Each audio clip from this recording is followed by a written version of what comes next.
オッスオラ勇者。ダイドドリンク。ドリンクって言うんだよね。確かに書いてないけど。まあいいや。ダイドドリンクから出てる。ピエレ、hear me. Hear me. Paris. カフェアウライト。カフェアウレショコラプリーズ。そんなこと書いてなくね？まあいいや。飲んでいこうか。さて。カフェアウレショコラブリーズ。滑らかな口当たりのカフェアウレと、そういう風のごとく軽快に調理抜けるショコラのハロジョン。違う違う、方向芳醇な香りと書いて、いいのか、芳香剤だからいいのか。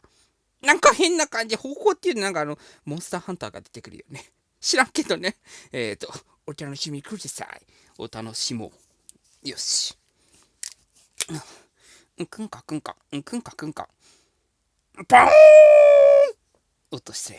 方向してしまった。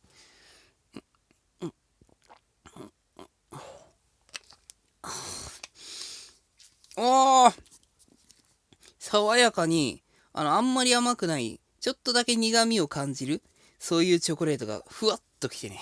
ふわっときて、うわ違うよ。え、違うよ。もっと女子力高くいくんだよ。かわい